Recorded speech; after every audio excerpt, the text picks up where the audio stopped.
Subscribe कीजिए ध्येय IAS channel को और बेल आइकन को दबाइए लेटेस्ट वीडियो सबसे पहले देखने के लिए।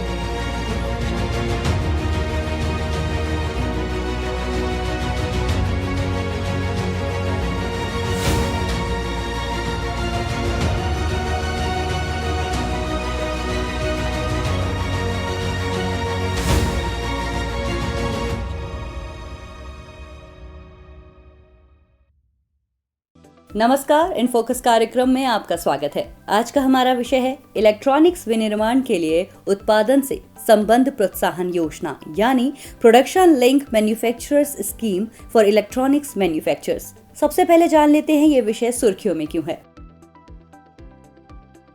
हाल ही में सरकार ने इलेक्ट्रॉनिक्स मैन्युफैक्चरिंग को बढ़ावा देने के मकसद से उत्पादन से संबंध प्रोत्साहन योजना शुरू की थी। इसके लिए इलेक्ट्रॉनिक्स और सूचना प्रौद्योगिकी मंत्रालय की दिग्गज इलेक्ट्रॉनिक्स कंपनियों जैसे कि सैमसंग, पेगाट्रॉन, फ्लेक्स और फॉक्सकॉन आदि से चल रही वार्ता अपने अंतिम चरण में है। योजना के बारे में भारत घरेलू इलेक्ट्रॉनिक्स हार्डवेयर विनिर्माण क्षेत्र में अन्य प्रतिस्पर्धी देशों के मुकाबले पिछड़ा हुआ है। इस क्षेत्र में पर्याप्त इंफ्रास्ट्रक्चर की कमी, घरेलू आपूर्ति श्रृंखला और लॉजिस्टिक, उच्च वित्तीय लागत और ऊर्जा की अपर्याप्त आपूर्ति के चलते लगभग 8.5 से 11% का नुकसान होता है। इसके अलावा सीमित डिजाइन क्षमताएं, उद्योगों द्वारा अनुसंधान एवं विकास पर अपेक्षाकृत कम व्यय और कौशल विकास में कमी के कारण भी इस उद्योग को काफी नुकसान होता है। इसीलिए भारत को इलेक्ट्रॉनिक्स विनिर्माण हब बनाने के लिए उद्योगों के अनुकूल वातावरण का निर्माण करना और प्रोत्साहित करना जरूरी है। इसी मकसद से सरकार ने बीते 1 अप्रैल 2020 को उत्पादन संबंध प्रोत्साहन PLI योजना को राष्ट्रीय इलेक्ट्रॉनिक्स नीति के भाग के रूप में शुरू किया था। इस योजना के अंतर्गत घरेलू इलेक्ट्रॉनिक्स उपकरण और पार्ट्स विनिर्माण के लिए व्यापक निवेश को आकर्षित करने के लिए वित्तीय प्रोत्साहन दिया जाता है। एक नजर डालते हैं योजना से जुड़े महत्वपूर्ण बिंदुओं पर।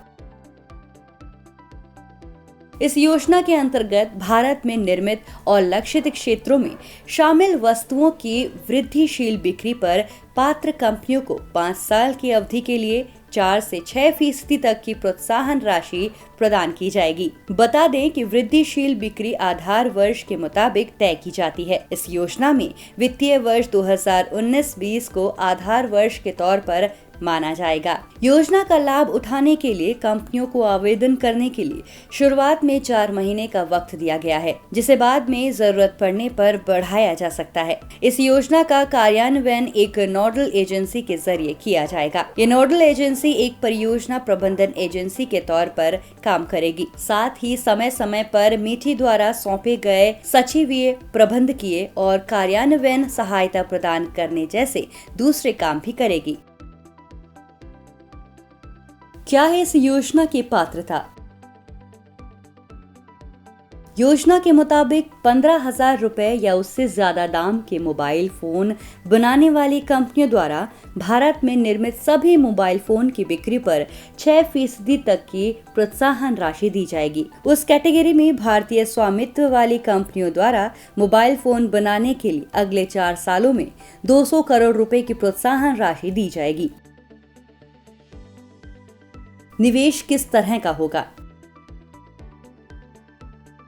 योजना के अंतर्गत सभी भारतीय इलेक्ट्रॉनिक विनिर्माण कंपनियां या भारत में रजिस्टर्ड इकाइयां आवेदन की पात्र होंगी। ये कंपनियां प्रोत्साहन राशि के लिए किसी नई इकाई का निर्माण कर सकती हैं या फिर भारत में तमाम स्थानों पर कार्यरत अपनी मौजूदा इकाइयों के विस्तार के आधार पर ये कंपनियां प्रोत्साहन राशि की मांग कर सकती हैं। हालांकि कंपनियों द्वारा किसी परियोजना के लिए जमीन और इमारतों पर किए गए निवेश को प्रोत्साहन राशि के लिए निवेश के रूप में नहीं माना जाएगा।